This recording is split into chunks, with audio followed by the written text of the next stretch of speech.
سلامونه جوړ په خیر. هیله لرم چې تاسو به ټول روغ او جوړ وئ.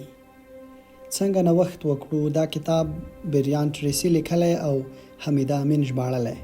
زه غواړم چې په یوې نوې لړۍ کې دا کتاب په غږیزه بڼه تاسو ته در ورسوم او هیله لرم چې له دې کتاب څخه په ګټې اخیستنې به تاسې نوښت زده کړای شئ او په خپل ژوند کې به په نوښتیز فکر باندې خپلې چارې سمبال کړئ.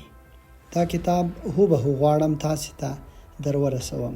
لومړی څپرکی: د نوښت اصلي منابع. ټول خلک خلاق دي. نوښت د هغو مثبتو فکرونو خلکو ذاتي او طبیعي ځانګړنه ده چې لوړ عزت نفس لري. هغه شرکتونه چې د کار لپاره مثبت چاپیریال رامنځته کوي نو تل د خپلو کارکوونکو څخه ښې مفکورې لاسته راوړي. د نوښت د معلومولو لپاره اړین عوامل کوم دي؟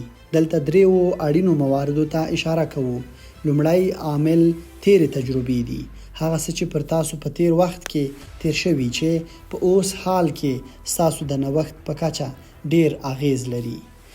د تیر اغیز داسې ښکاري چې خلاق خلک د خپل تیر ژوند پر اساس خپل ځان ډیر خلاق ګڼي. هغوی لپاره د مفکورو وړاندې کول یو عادي او طبیعي امر دی. له بلې خوا غیر خلاق خلکو په ماشومتوب کې په منفي چاپیریال کې ژوند کړی چې دا منفي لید په بیلابیلو کاري چاپیریال کې ادامه پیدا کوي او د دې لامل کیږي چې دوی باور وکړي اصلاً خلاق نه دي. آن کله چې ښه مفکورې لري چې تل داسې وي هغه هیروي او یا دا چې له پامه یې غورځوي او باور لري که هغوی چیرته مفکورې رامنځته هم کړي نو دومره به جالبې نه وي. کله چې داسې یو شرکت لپاره کار کوئ چې تاسو د نویو مفکورو د وړاندې کولو لپاره هڅوي، مجبوروي مو او رئیسان او همکاران مو په ډېرې مینې او درناوي هغوی ته پاملرنه کوي نو بیا احساس کوئ چې په خپل کار کې ډېر خلاق یاست. د حال ځواک. ستاسو د نوښت د اندازې د ټاکلو لپاره دویم عامل ستاسو اوسنی شرایط دي. آیا تاسې په خپل کاري چاپیریال کې د نوو مفکورو د وړاندې کولو لپاره هڅوئ؟ آیا خلک یو بل سره صمیمي دي او خپلې مفکورې شریکوي یا دا چې ستاسې مفکورې د نیوکې لاندې راځي او ورپورې خاندي؟ په 1990 لسیزه کې ایسټمن کداک یو شرکت چې 80 میلیارډ ډالر او 140,000 کارکوونکي یې لرل، دا شرکت له اوږدو لسیزو راهیسې د فلمي نړۍ پر کمرې مسلط و. په هغه وخت کې د ایسټمن کداک پوهانو او څېړونکو وکړای شو چې د کلونو هڅو وروسته یوه نوې مرحله د ډیجیټل عکاسي په نامه کشف کړي چې نور د عکاسۍ او د انځور چاپ لپاره دوربین لرونکی فلم ته اړتیا نه وي. کله چې دا کشف لویو مدیرانو ته وویل شو نیوکې پرې ډېرې وشوې او رئیسانو هغوی ته وویل دا نظریه اصلاً جالبه نه ده. کداک د فلم جوړونې یو شرکت دی په داسې حال کې چې دا ټکنالوژي فلم ته هیڅ اړتیا نه لري. څېړونکي یې د کار او ازمېښتونو ځای ته بوتلل او ویې ویل دا ښه ټکنالوژي هیره کړئ. پاتې پیښه اوږده ده. وروسته له څو کلونو څخه د جاپان کمرې جوړونکو څېړونکو د ډیجیټل عکاسي مفکوره وړاندې کړه او یو بل پسې ډیجیټلي کمرې بازار ته ولېږدولې او کداک په چټکۍ سره له بازار څخه پاک شو. هغه کس چې تاسې یې وینئ. ستاسو نوښت د اندازې د ټاکلو لپاره دریم عامل هغه انځور دی چې تاسې له ځان څخه لرئ. آیا خپل ځان خلاق کس ګڼئ؟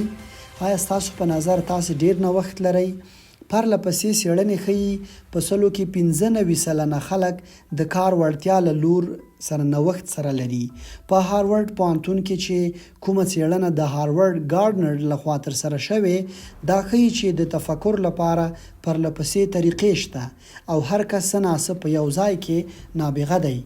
پر دې ډول د نوښت د آزادولو کلي دا ده چې خپل ځان یو خلاق کس وګڼئ. نننۍ لوبه. تیمونی ګالونی په خپل کتاب د ګلف د نننۍ لوبه کې موږ ته دا زده کوي چې چیرته غواړئ د ګلف لوبه په خپله ګټه ښه بدله کړئ نو فکر وکړئ چې د ګلف د لوبې یو تکړه لوبغاړی یاست او داسې لوبه وکړئ لکه تاسې چې په ډیرو قهرمانې لوبو کې ګډون کړی وي. د خپل ځان په اړه فکر کول چې یو تکړه د ګلف باز یاست ستاسې لوبې ته په چټکۍ وده ورکوي. په دې ډول د نوښت د زیاتولو لپاره یوه طریقه دا ده چې تل خپل ځان یو خلاق کس وګڼئ. په کراتو خپل ځان ته ووایئ زه یو نابغه یم، زه یو نابغه یم، زه یو نابغه یم. خپل ځان یو خلاق کس وګڼئ. فکر وکړئ ډیر نوښت لرئ او په دې نړۍ کې داسې هیڅ ستونزه نشته چې تاسې ونه شئ کړای. هغه د خپل ذهن څخه په استفادې حل نه کړئ. فکر وکړئ هیڅ داسې موخه نشته چې تاسې نشئ کولای د خپلو افکارو په مرسته هغه لاسته راوړئ. فکر وکړئ داسې هیڅ خنډ نشته چې ستاسو خلاق ذهن ونه شي کړای هغه له منځه یوسي، لکه د لیزر رڼا په څیر چې فلز له منځه وړي. کولی شئ هغه خنډ له منځه یوسئ. ښه خبر دا ده چې ټول خلک ذاتي خلاق دي. نوښت هغه وسیله ده چې د بشر په طبیعت کې لګول شوی تر څو د پایښت ضامن وي او د دې لپاره مرسته وکړي چې د نه منلو وړ ستونزې او د ورځني ژوند ننګونې له منځه یوسي.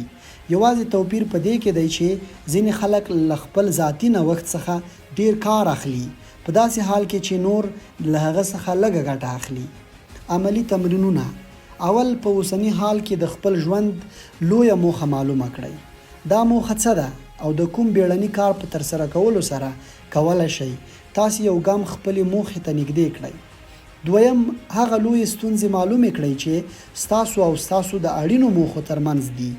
د کوم بیړني کار په ترسره کولو سره کولی شئ ستونزه حل کړئ او یا خنډ له منځه یوسئ. پاتې برخه به بیا وشي.